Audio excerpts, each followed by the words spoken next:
پھر اس بدبخت نے اس کے سینے پر نیزہ مار کر اسے ذبح کر دیا۔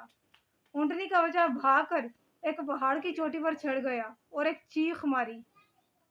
حسن بصری رحمۃ اللہ فرماتے ہیں کہ اس نے کہا تھا، اے رب میری ماں کہاں ہے؟ کہتے ہیں کہ اس نے 3 دفعہ چیخ ماری اور پھر چٹان کے اندر داخل ہو کر غائب ہو گیا۔ یہ بھی کہا جاتا ہے کہ ان بدبختوں نے اس بچے کو بھی قتل کر ڈالا تھا۔ مطلب بعض بزرگ یہی کہتے ہیں۔ پھر فرمایا جب حضرت صالح علیہ السلام تک یہ خبر پہنچی تو آپ وہاں تشریف لائے۔ وہ لوگ وہاں ہی جمع تھے۔ جب آپ نے اونٹنی کو دیکھا تو رونے لگے اور فرمایا تھا، متعوا فی دارکم 3 ایام، کہ 3 دن تک جو کھا بھی سکتے ہو، جو لطف اٹھا سکتے ہو اٹھا لو، اس کے بعد تمہیں اللہ کا عذاب آ پکڑے گا۔ جس دن انہوں نے اونٹنی کو قتل کیا تھا وہ بدھ کا دن تھا۔ جب شام ہوئی تو ان 9 بدبختوں نے حضرت صالح علیہ السلام کو شہید کرنے کا عزم کر لیا اور کہنے لگے، اگر یہ سچا ہے تو ہم اپنے انجام سے پہلے ہی اس کا کام تمام کر دیں گے، اور اگر یہ جھوٹا ہے تو ہم اسے اونٹنی کے پاس ہی بھیج دیتے ہیں۔ اس کے بارے میں اللہ تعالیٰ نے سورۃ النمل کی آیت نمبر 49 سے لے کر 51 تک فرمایا، انہوں نے کہا، آؤ اللہ کی قسم کھا کر یہ عہد کر لیں کہ شب خون مار کر کہ رات کو خون مار کر صالح اور اس کے اہل خانہ کو ہلاک کر دیں گے، پھر کہہ دیں گے کہ اس کے وارث سے کہ ہم تو سیرے سے موجود ہی نہ تھے جب انہیں ہلاک کیا گیا، اور یقین کرو ہم بالکل سچ کہہ رہے ہیں، اور انہوں نے بھی خفیہ سازش کی، بس ہم نے بھی، یعنی کہ اللہ تعالیٰ فرما رہے ہیں، ہم نے بھی خفیہ تدبیر فرمائی اور وہ سمجھ ہی نہ سکے ہماری تدبیر کو۔ تم خود دیکھ لو کیا ہولناک انجام ہوا ان کے مکر کا۔ اللہ اکبر۔ جب اس منصوبے کو پایا تکمیل تک پہنچانے کا کام انہوں نے کر لیا اور سب اس پر متفق ہو گئے تو رات کے وقت اللہ کے نبی کو قتل کرنے کے لیے آئے۔ اللہ تعالیٰ نے ان ناہنجاروں پر پتھروں کی بارش نازل کر دی، جس سے وہ اپنی قوم سے قبل ہی اپنے بھیانک انجام کو پہنچ گئے۔ مہلت کا پہلا دن جمعرات کا دن تھا۔ اس دن جب صبح اٹھے تو صالح علیہ السلام کے فرمان کے مطابق ان کے چہرے کالے ہو گئے۔ اتوار کی صبح کو جب یہ لوگ اٹھے تو خوشبو لگا کر اللہ تعالیٰ کے عذاب کا انتظار کرنے لگے۔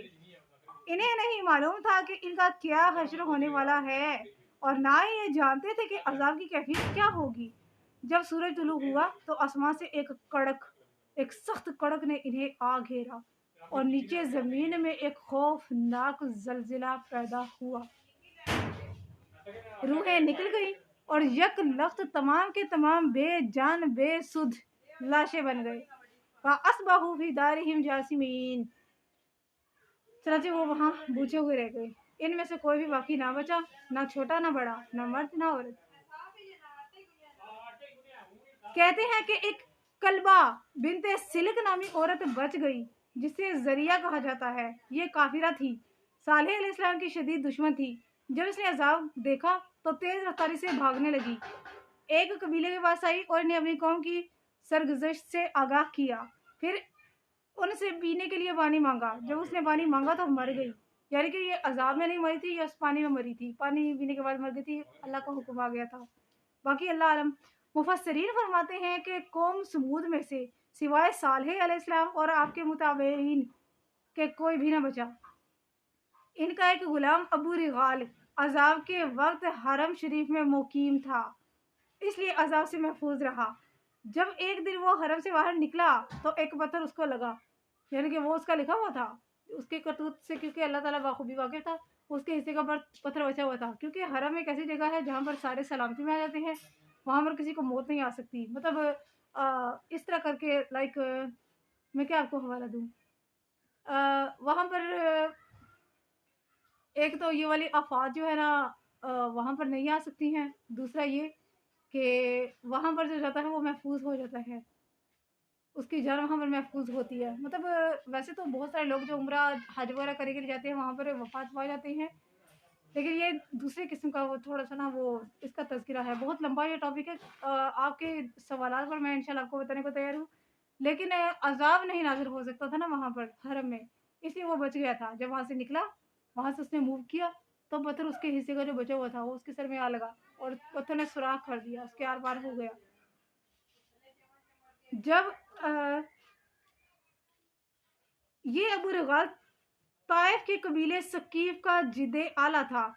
حضور نبی کریم صلی اللہ علیہ وسلم ابو رغال کی قبر کے واسطے گزرے تو آپ نے صحابہ کرام سے فرمایا کیا تم جانتے ہو یہ کون ہے؟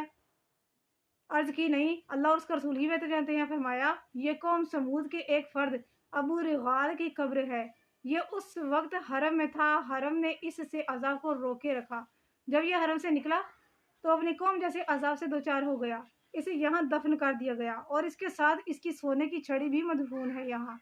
لوگوں نے تلواروں کے ساتھ اس کی قبر کھودنے کے بعد اس چھڑی کو نکال لیا۔ اس قسم کی اور بھی کافی جگہ پر روایاتیں آئیں گی، مطلب بخاری ہو گئی، مسلم شریف ہو گئی، اس طرح کے نا بکس میں نا تھوڑے بہت اور الفاظ کے ساتھ جو ہے وہ موجود ہے، لیکن یہ قرآن پاک کے الفاظ ہیں جو میں نے آپ کے ساتھ بیان کیے ہیں۔ تو یہ تھی میری آج کی ویڈیو، صدقہ جاریہ کے لیے اس انٹرسٹنگ واقعے کو شیئر کر دیجیے گا۔ جزاک اللہ خیر۔